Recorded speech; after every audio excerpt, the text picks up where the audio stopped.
It has been raining nonstop for the past 3 days, and I am so over the rain. Anytime it's raining here on the homestead, we get some interesting things happening with our animals. I posted on Instagram, our pigs broke free because it was super muddy. I'll go over there and show you what I'm talking about. And so they were able to just knock down their fence and come out, and they were free. My son had to get them back, and then they got free twice because of the amount of mud. And then today, since it's the first day that it hasn't been raining, I had him go over and he was able to move the pigs over to a new area where they can't escape.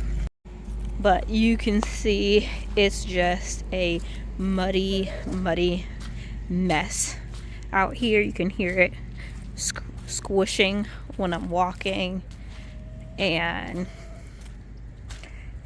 it's just so saturated. No one wants to be out here. So this is the area where the pigs were, and you can see how wet it was and how they were able to break free. And so Aiden just moved them this morning over to this area. We just fed them some so they're fighting over food right now, but now they're in this new area, which is much less muddy and clean. When it's that muddy outside, it just creates all types of things. Eggs come in muddy and poopy, and just like, it's ridiculous. Oh my goodness, I'm slipping and sliding everywhere. Since I've been cooped up in the house, I've been so sad because it just, anytime the end of December comes, I'm like, yes, it's almost gardening time. I've been leaving the hoop house open because, oh my goodness, the broccoli, this is what I wanted to come in here for. I've been leaving the hoop house open because it has not gotten anywhere close to freezing. This morning at 7 o'clock, it was 63 degrees. The hoop house looks amazing. Let me turn you around and show you. Last time I showed you this broccoli, when I fertilized it, it was probably about, like, I want to say this tiny piece right here, and you can see they're all actually starting to form heads. And then we have our beets, sugar snap peas. I'm pretty sure I planted kohlrabi here. The next thing I'm waiting on is for sugar snap peas. I can't wait to taste one, but it just looks so nice going up the cattle panel. Not sure what I planted here, but in the in-betweens I did plant some potatoes, so you see those popping up. Man, I just want a sugar snap pea to be ready.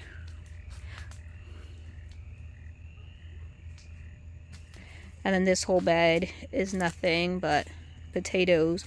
And the potatoes back here are struggling because there's an ant pile back here.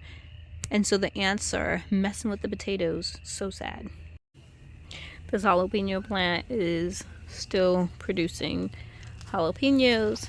I even have, looks like a bell pepper right there on that tiny plant. Most of the peppers that I have in here are still doing fine, except for the one that I showed you that got the frost damage on it. But the majority of them are still doing good. Oh, I didn't know there's a shishito, it looks like, that's turning. With so much rain, I've been sitting inside the house looking at, doing nothing but looking at old pictures from last year and the year before, and seeing what I already had planted, what I was harvesting out the garden this time last year. And I saw that I had some cabbages that were ready this time. I definitely don't have any cabbages ready now, but I do have those broccoli that are about to be ready, so that's really exciting. I wanted to come out here as well to the main garden because I started putting down landscape fabric. We've also started pulling out all the weeds from in between the rows of the beds and cleaning up out here. And we started doing that before all this rain came. So I wanted to just come out here and see what was going on. In my last video, I think I showed you guys all the comfrey that I put down between the garlic, and you can see how it's completely evaporated, or not evaporated, but turned black. And so that's really, really nice. My garlic still looks like it's recovering, which is pretty much, this garlic is pretty much the only thing that I have planted. Oh my goodness, no, there's an ant pile here. It was not here 3 days ago. It looks like it came from over here. So since I messed with that bed, they didn't like it, and so it looks like they created an ant pile, yep, from underneath here, and decided to go here. I'm gonna need to mess that up. Let me get a shovel. Oh, there's a shovel.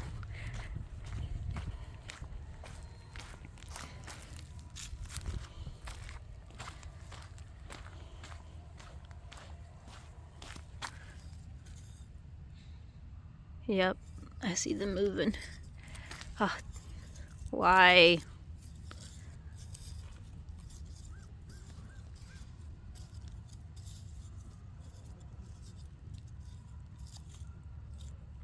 There.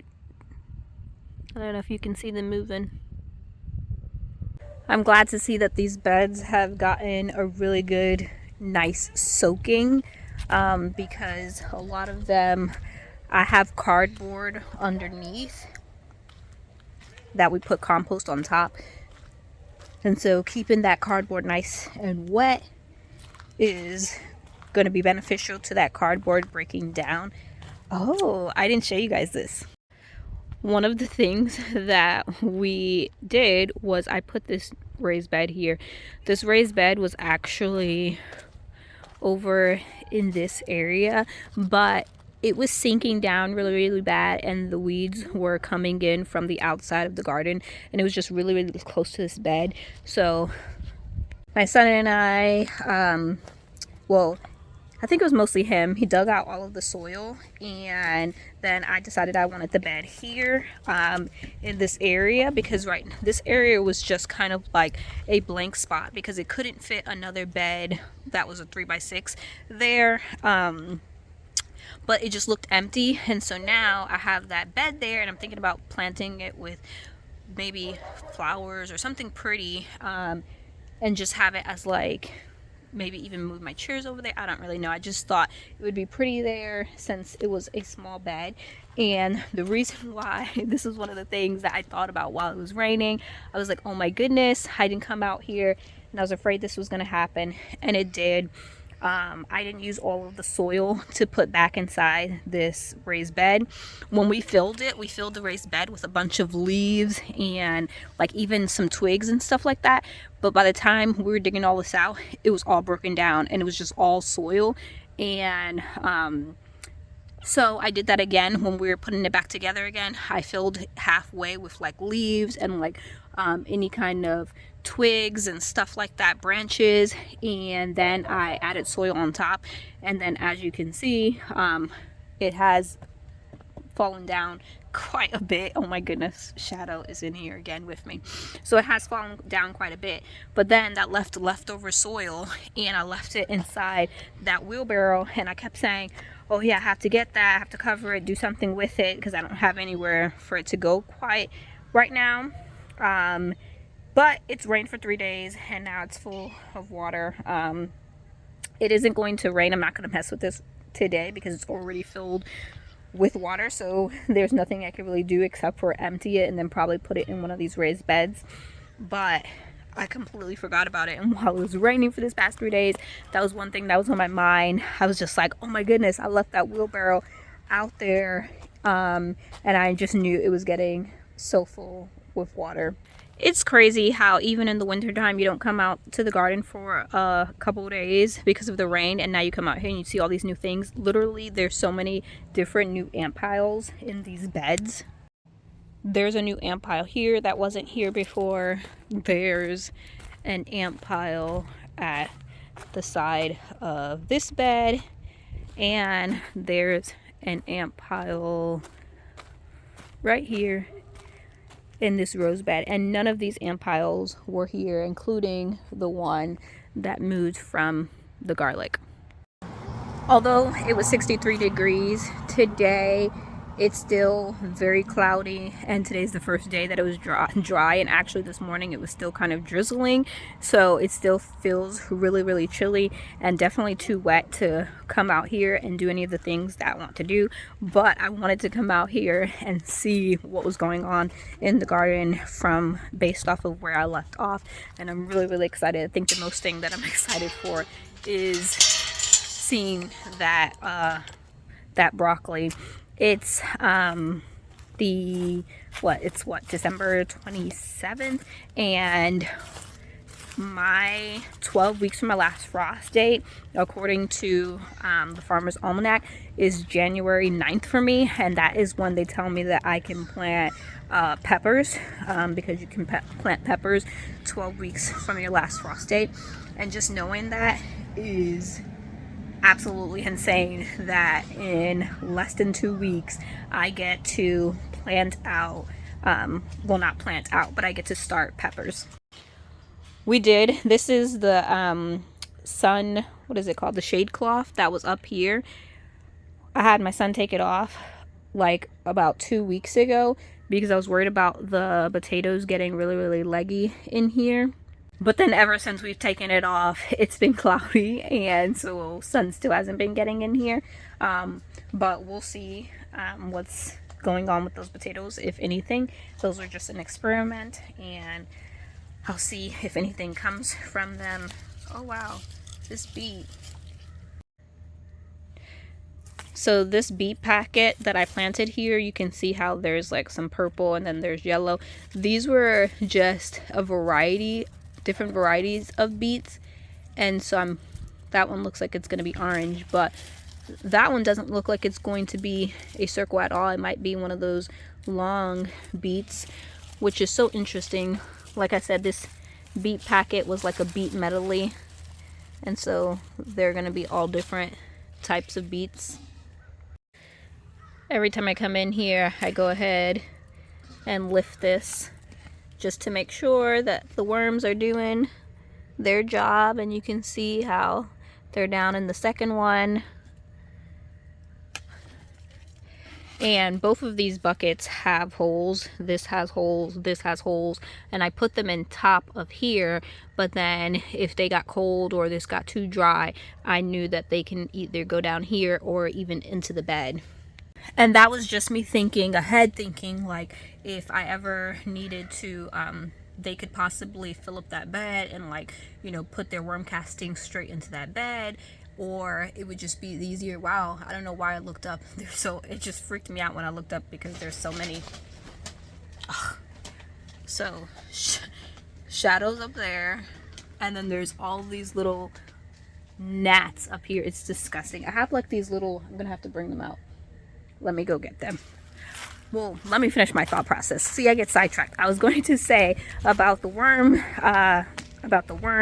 and just like being able to funnel up and down, and I could feed them inside that bucket, and they can come up and get food, or they can go down into the soil to get warm, and just like having the vermicomposting in the soil and in your garden bed, which is what I've seen people do before, and it works for them. And so I figured I would do that.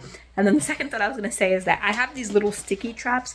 I'll have to find them in here somewhere where I can put in there, and it attracts the, well, I don't know if it attracts, it works inside the house where you stick them inside wherever you have plants, and then the gnats get stuck in there.